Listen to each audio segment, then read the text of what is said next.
Hello friends, एक बार फिर से स्वागत है आपका हमारे यूट्यूब चैनल धैर्य स्टडी पॉइंट में। आज अपन फ्यूचर टेंस शुरू कर रहे हैं और फ्यूचर टेंस के पूरे प्रकारों को अपन जानेंगे। ठीक है, तो आज अपन इस वीडियो में डिस्कस करने वाले हैं फ्यूचर टेंस का पहला प्रकार।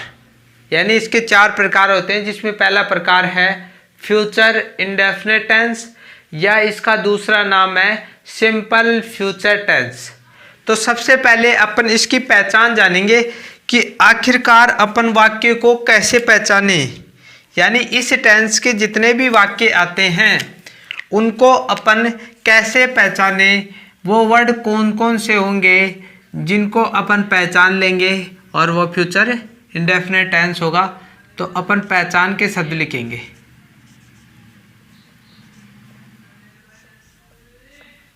पहचान के शब्द, ठीक है। इस चीज को ऐसे पहचानो एक स्टोरी टाइप में, क्योंकि चीजों को समझना जरूरी है। जैसे मान लीजिए कि कोई फोटोग्राफर है, यानी ये जो लड़का है वो फोटो खींचता है और ये किसी दूल्हे और दुल्हन की फोटो खींच रहा है। यानी कोई ये लड़का है जिसके पास में फोटो यानी फोटो खींचने वाला कैमरा है और वो किसी दूल्हे या दुल्हन के जोड़े की फ़ोटो खींच रहा है। तो ये इसने फ़ोटो खींच ली और इसके दिमाग में क्या आता है कि यह सोचने लग जाता है अपने फ्यूचर के बारे में कि मेरी भी शादी होगी। ये सोच रहा है कि भविष्य में मेरी भी शादी होगी। और ये चीज़ कॉमन है, क्योंकि अपन भी किसी बारात को देखते हैं, दुल्हन या दूल्हे के जोड़े को देखते हैं, शादी में जाते हैं, तो अपन भी ये सोचते हैं कि हमारी भी किसी टाइम शादी होगी, हमारी भी ऐसे ही बारात जाएगी। तो इस प्रकार की चीज़ें ये सोच रहा है। तो इसने क्या सोचा कि मेरी भी शादी होगी। तो ये वाक्य किस में सोच रहा है, वो फ्यूचर में। तो ये वाक्य यानी मेरी भी शादी होगी, ये वाक्य फ्यूचर इंडेफिनिट टेंस का वाक्य है। और इस वाक्य में आप ध्यान से देखोगे तो क्या पाओगे कि मेरी भी शादी होगी, होगी यानी लास्ट में गी आ रहा है ना। तो फ्यूचर इंडेफिनिट टेंस के वाक्य में गा, गे, गी आदि का प्रयोग होता है। तो वाक्य के अंत में गा, गे, गी, गा, गे, गी आदि शब्द आते हैं। अर्थात भविष्य में कार्य का होना पाया जाता है। यानी भविष्य में कार्य होगा, ठीक है। भविष्य में कार्य का होना पाया जाता है, होना पाया जाता है, ठीक है। तो फ्यूचर इंडेफिनिट टेंस के वाक्य के अंत में गा, गे, गी यदि ये वर्ड आपको मिले तो आप कह देना कि भाई फ्यूचर इंडेफिनिट टेंस है। भाई वो तो सिंपल फ्यूचर टेंस है, सीधी सी बात है, और कार्य का होना पाया जाता है। इसमें विशेष रूप से ध्यान रखना कि आपको कैसे शब्द देखने को मिल सकते हैं। जैसे कल, ऐसे शब्द देखने को मिले। कल यानी इंग्लिश में टुमारो, टुमारो, ठीक है। टुमारो एक तो ये शब्द देखने को मिलेगा। एक नेक्स्ट डे, एक शब्द आपको मिलेगा नेक्स्ट डे, या आप ये बोल सकते हो कि नेक्स्ट वीक। यानी नेक्स्ट के आगे कुछ भी आ जाए, नेक्स्ट वीक आ जाए, नेक्स्ट मंथ आ जाए, तो वो टेंस किस में होगा, फ्यूचर इंडेफिनिट टेंस होगा, ठीक है। अब अपन ये देखने का प्रयास करेंगे कि इसकी हेल्पिंग वर्ब क्या है। यानी हेल्पिंग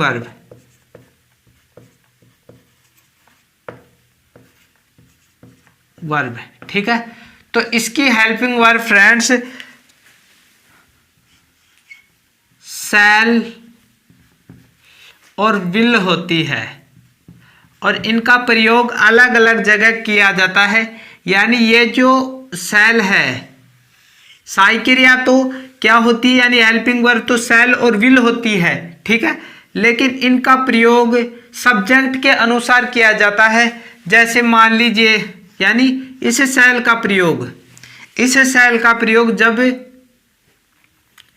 किसी वाक्य में मैं या हम आए, और इनकी इंग्लिश क्या होगी, आई, ठीक है, आई या वी, ठीक है। यदि किसी सब्जेक्ट, यानी यदि किसी वाक्य की सब्जेक्ट आई है या वी है, तो उसके साथ में हेल्पिंग वर्ब कौन सी लगेगी, शैल का प्रयोग। या आप हिंदी में देखोगे ये वर्ड कि मैं और हम, ये सब्जेक्ट है, मेन सब्जेक्ट है, और ये जब वाक्य में आते हैं तो उसके साथ शैल का प्रयोग किया जाएगा। यहां तक बात क्लियर है। लेकिन ये जो विल है, इसका प्रयोग कहाँ किया जाएगा, इसका प्रयोग जब सब्जेक्ट, ये सब्जेक्ट है, ठीक है, बोलना मत, सब्जेक्ट है, करता है, ठीक है, करता है ये, ठीक है। यहां पर क्या होगा, जब सब्जेक्ट, कौन कौन सी हो सब्जेक्ट, जैसे यू आ जाए वाक्य में, यानी तुम, ठीक है। जैसे शी आ जाए, शी यानी वह, लड़की के लिए प्रयुक्त होता है, ठीक है। इसके बाद में आप देखोगे कि यहाँ पर लिख देता हूँ मैं, ही आ जाए, यानी वह, ये पुल्लिंग के लिए प्रयुक्त होता है। जैसे इट आ जाए, इट सब्जेक्ट में आ जाए, ठीक है। मान लीजिए इट सब्जेक्ट में इट आ गया, तो इसका विल का प्रयोग होगा, ठीक है। और यहाँ पर दे यानी वे, ठीक है। तो जब भी वाक्य में तुम आए तो विल, उसके साथ विल का प्रयोग, यानी यू के साथ विल का प्रयोग। जब ही आ जाए, यानी वह आ जाए, हिंदी तो वही आएगी वाक्य में, तो उसके साथ में विल का प्रयोग होगा, यानी ही के साथ विल का प्रयोग, दे के साथ विल का प्रयोग, सी के साथ विल का प्रयोग, इट के साथ विल का प्रयोग होगा। तो इस प्रकार आप देखोगे कि आई और वी के साथ शैल का प्रयोग, और अन्य सभी के साथ, आप तो ये ध्यान में रखो, ये चीज ध्यान में रखो बस, कि आई और वी के साथ शैल का प्रयोग होता है, और अन्य सभी के साथ, यानी विल के साथ अन्य सारी सब्जेक्ट आ जाएंगी, ठीक है। यहां तक आपको बात क्लियर हो गई होगी, कोई परेशानी नहीं हुई होगी। अब अपन एफर्मेटिव सेंटेंस देखते हैं।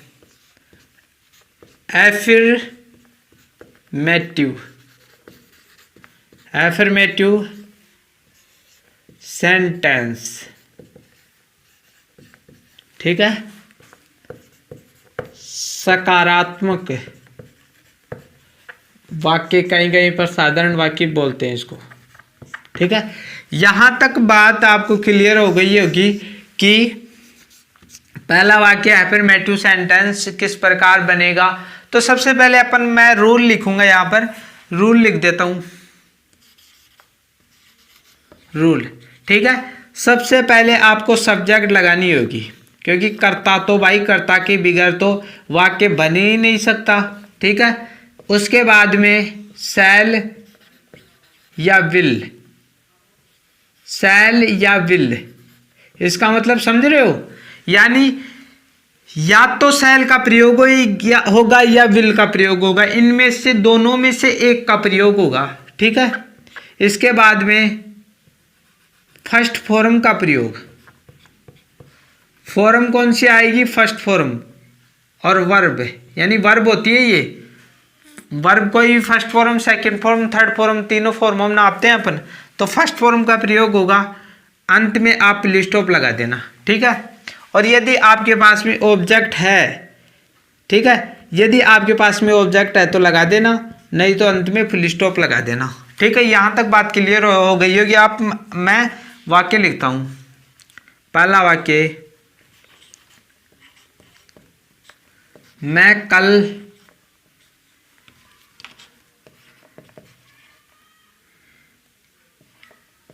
स्कूल जाऊंगा, कल मैं स्कूल जाऊंगा, मैं कल स्कूल जाऊंगा।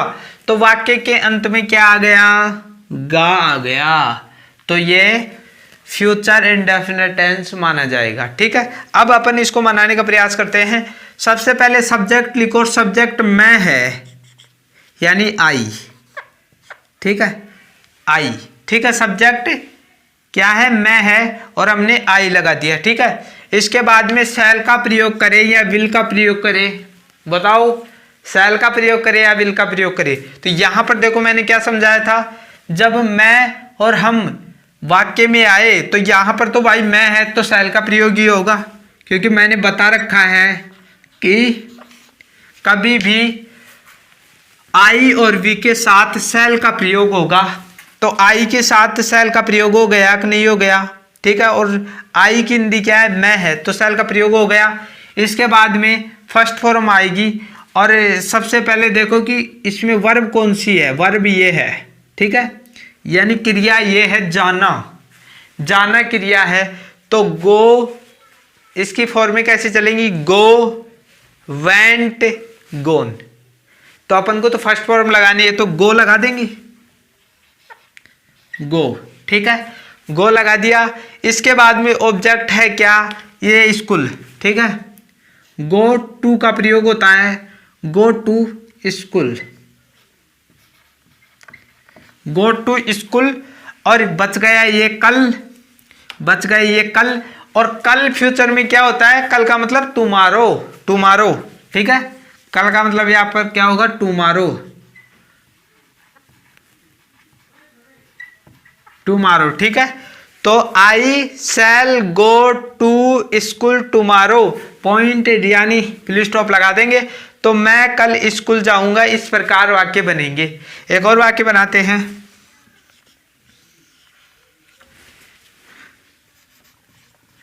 वह कल रात को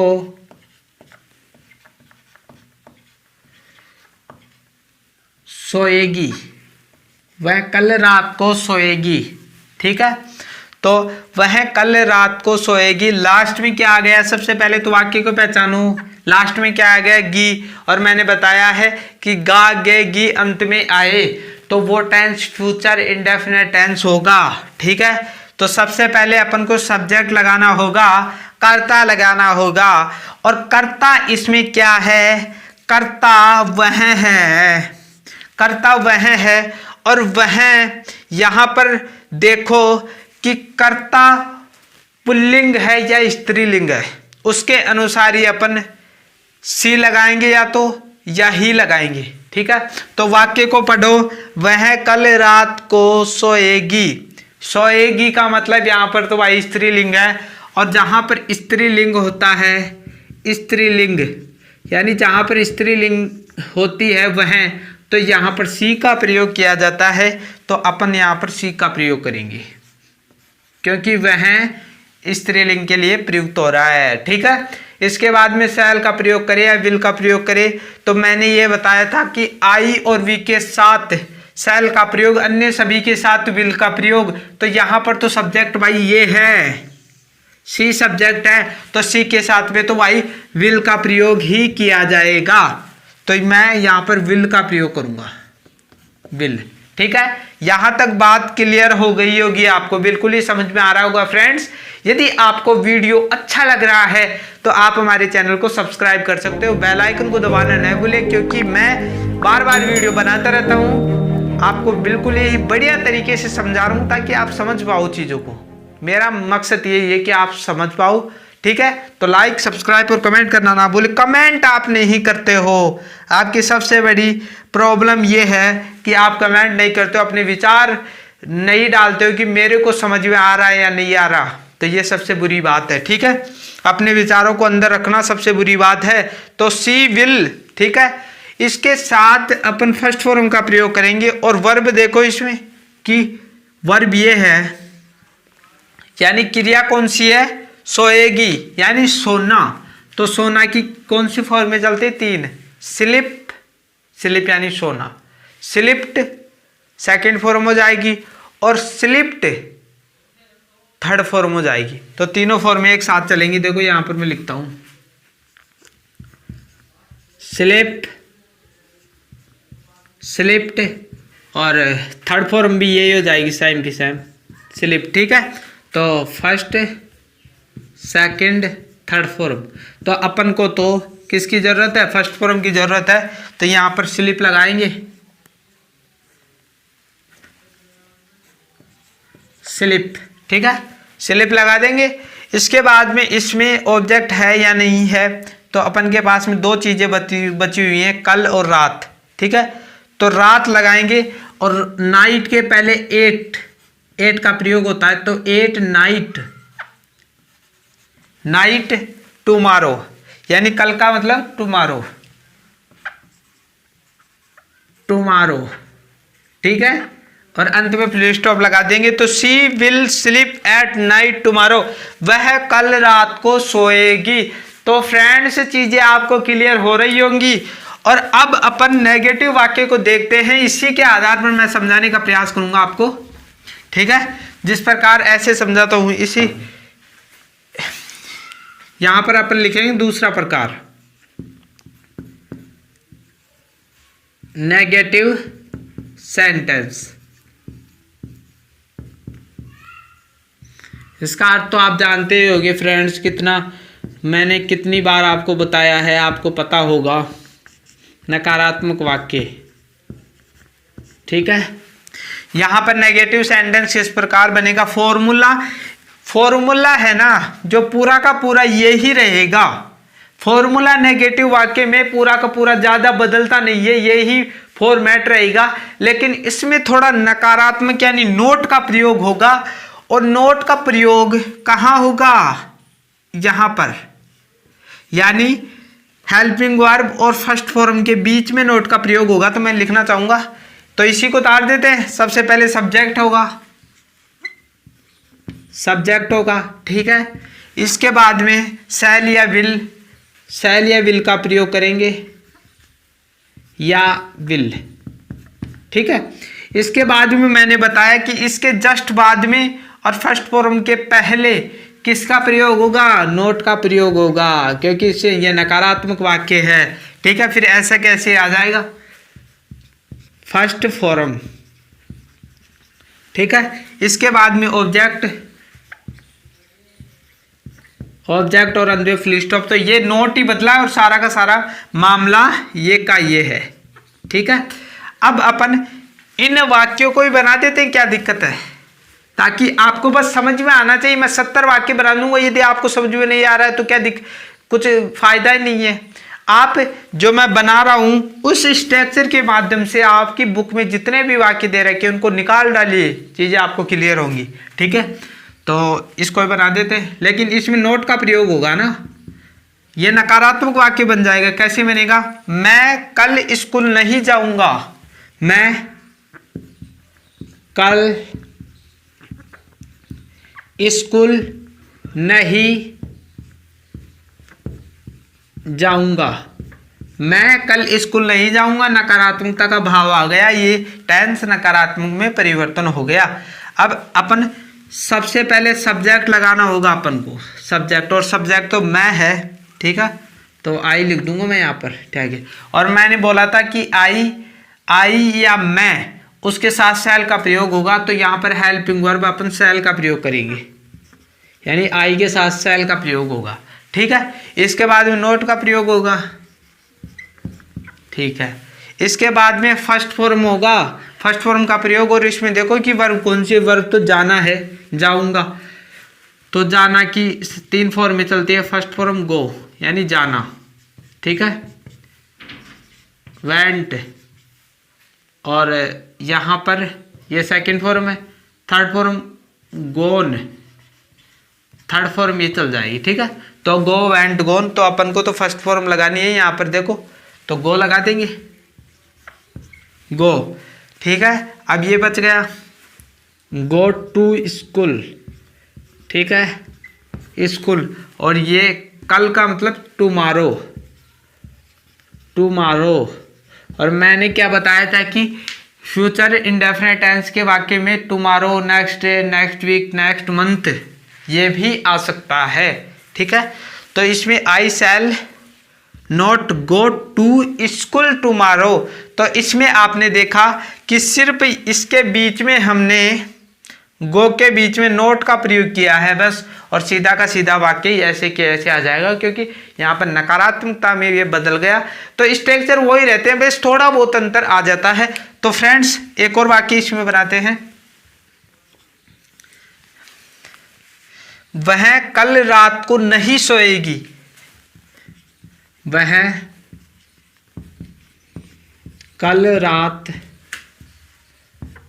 को नहीं सोएगी। ठीक है, तो सबसे पहले अपन को सब्जेक्ट लगाना होगा। सब्जेक्ट वह है और वह स्त्रीलिंग है, सोएगी स्त्रीलिंग है तो सी का प्रयोग। यदि पुल्लिंग होता तो अपन क्या लगाता, ही का प्रयोग, तो सी का प्रयोग होगा यहाँ पर, सी। ठीक है, इसके बाद में अपन क्या लगाएंगे, शैल या विल का प्रयोग करेंगे। और ध्यान रखो कि जहाँ पर सी आए, ये सारी की सारी सब्जेक्ट आए तो विल का प्रयोग करते हैं, तो सी है तो विल का प्रयोग करेंगे अपन यहाँ पर, विल। ठीक है, सी विल। इसके बाद में नोट का प्रयोग, नोट का प्रयोग। ठीक है, इसके बाद में फर्स्ट फॉर्म यानी वर्ब अपन को लिखनी है, और वर्ब क्या है, सोएगी, तो सोना।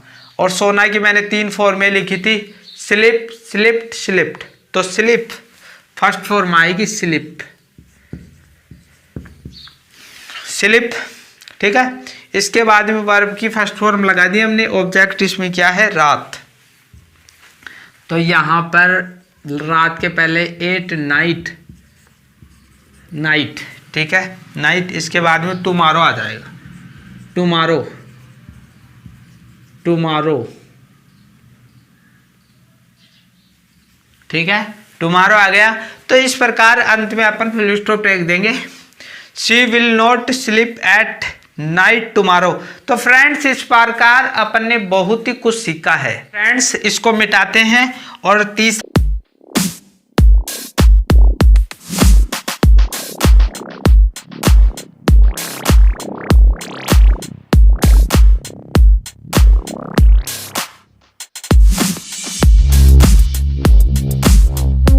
वाक्य देखने वाले हैं। तीसरा प्रकार, तीसरा प्रकार वाक्य का इंट्रोगेटिव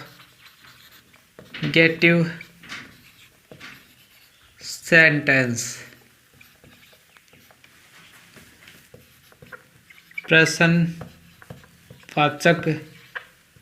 वाक्य।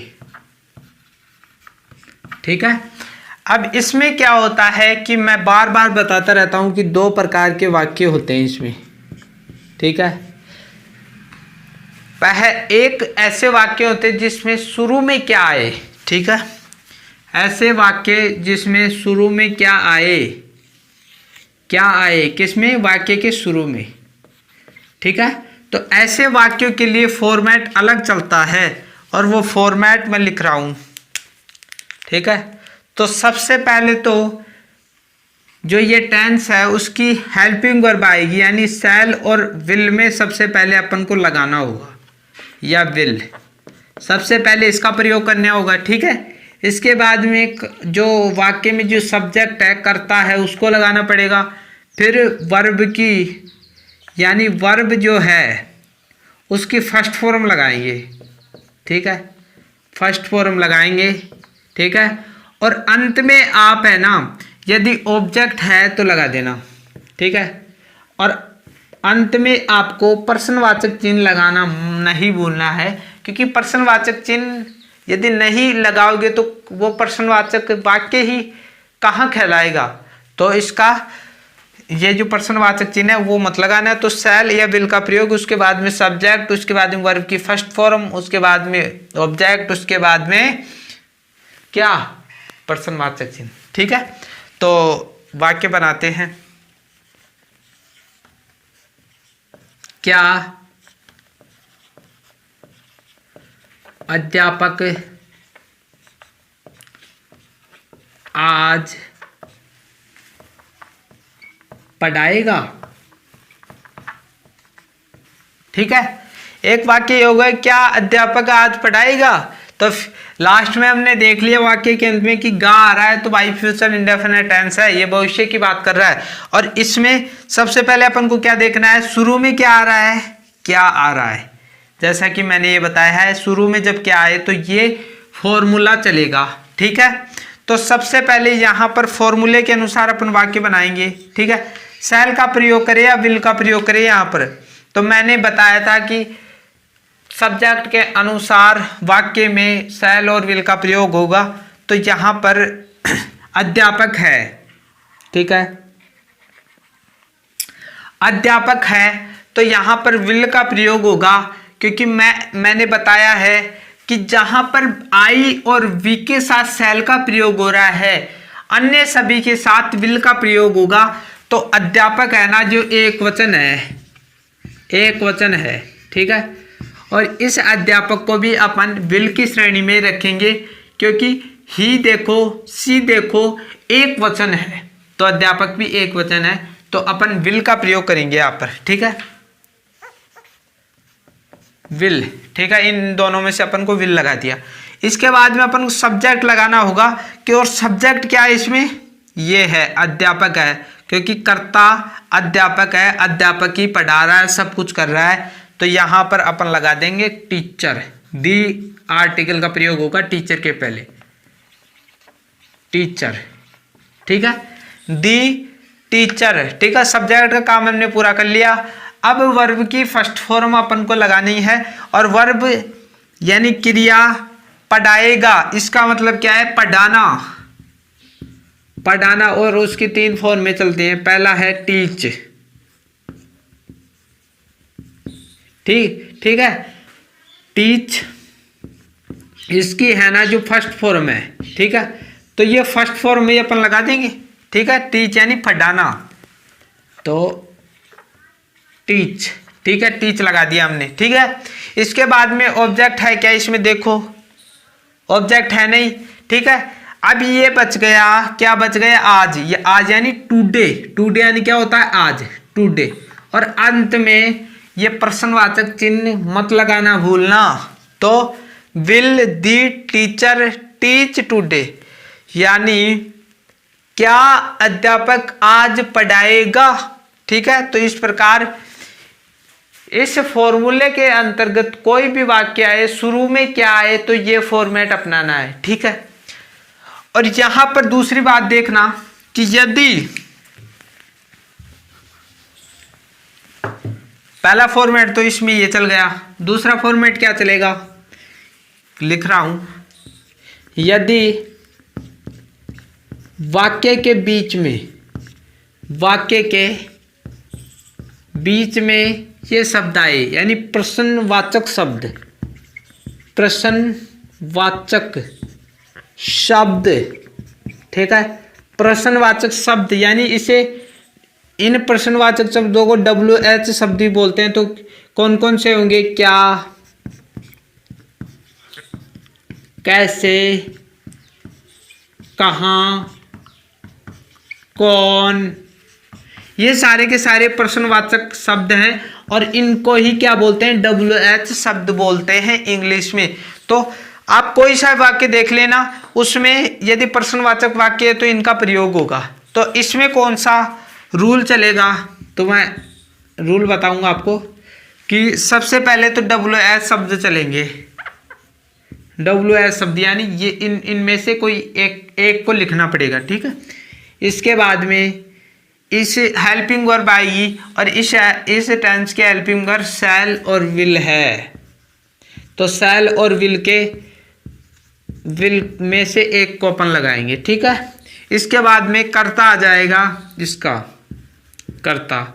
इसके बाद में वर्ब की फर्स्ट फॉर्म, यानी वर्ब की फर्स्ट फॉर्म का प्रयोग, और यदि आपके पास में ऑब्जेक्ट है तो लगा दो, नहीं तो आप प्रश्नवाचक चिन्ह लगाना मत भूलना। तो WH शब्द, शैल या विल का प्रयोग, सब्जेक्ट, फर्स्ट फॉर्म और ऑब्जेक्ट और प्रश्नवाचक चिन्ह। तो इसमें इसी वाक्य को अपन इसमें डाल देते हैं, किसमें, तो कैसे बनेगा, अध्यापक आज कहाँ पढ़ाएगा, अध्यापक आज कहाँ पढ़ाएगा, गा, ठीक है। अंत में क्या आ गया, गा। तो वो फ्यूचर इंडेफिनिट टेंस है। और मैंने बताया था कि जब प्रश्नवाचक शब्द वाक्य के बीच में आए, और ये लगभग बीच में ही है वाक्य के, ठीक है, शुरू में नहीं है, लास्ट में नहीं है, बीच में है, तो ये वाक्य इस श्रेणी में रखा जाएगा, इस श्रेणी में मत रख देना। तो ये फॉर्मेट चलेगा इसके लिए। तो सबसे पहले अपन को WH शब्द लगाना होगा कि WH शब्द इसमें से कौन सा है, कहाँ, यानी कहाँ। और कहाँ को इंग्लिश में क्या कहते हैं, वेयर, वेयर, ठीक है। इसके बाद में शैल लगाएं, ये विल लगाएं। तो इसमें कर्ता देखो, अध्यापक करता है, एक वचन है, तो विल का प्रयोग, विल का प्रयोग, ठीक है। दोनों में से अपन को विल को चुनना होगा। इसके बाद में सब्जेक्ट लगाना है, और सब्जेक्ट इसमें क्या है, अध्यापक, अध्यापक सारे काम कर रहा है, तो टीचर आ जाएगा, टीचर, यानी इसके बीच में दी आर्टिकल का प्रयोग होगा, दी टीचर, ठीक है, दी टीचर। इसके बाद में फर्स्ट फॉर्म आएगी, और वर्ब कौन सी है इसमें, पढ़ाएगा, यानी पढ़ाना। और पढ़ाना का मतलब फर्स्ट फॉर्म क्या होती है, टीच, TEACH, टीच, ठीक है। इसके बाद में ऑब्जेक्ट, ऑब्जेक्ट इसमें है नहीं, बचा है आज, आज यानी टुडे, ठीक है, टुडे। और अंत में क्या बोल रहा है, प्रश्नवाचक चिन्ह लगाना मत भूलना। तो फ्रेंड्स इस प्रकार वाक्य अपन बना सकते हैं, कोई दिक्कत नहीं है, सिर्फ ये फॉर्मूला याद कर लो, चीजें आपको क्लियर हो जाएंगी। तो फ्रेंड्स आज की वीडियो में इतना ही। आपसे विशेष निवेदन है कि आप कमेंट किया करो, कुछ मुंह से बोला करो, ताकि हमें भी समझ में आए कि आप इस दायरे स्टडी पॉइंट के बारे में क्या विचार रखते हैं। मैं जो वीडियो बना रहा हूँ वो सही भी है नहीं है, जो मैं कंटेंट दे रहा हूँ वो चीज़ सही भी है या नहीं है, मैं यूं ही पच रहा हूँ क्या। तो फ्रेंड्स कमेंट करो, तो कमेंट करना ना भूले, सब्सक्राइब कर लो, बेल आइकन को दबा लो, लाइक कर लो। तो मिलते हैं अगली वीडियो में, तब तक के लिए थैंक यू।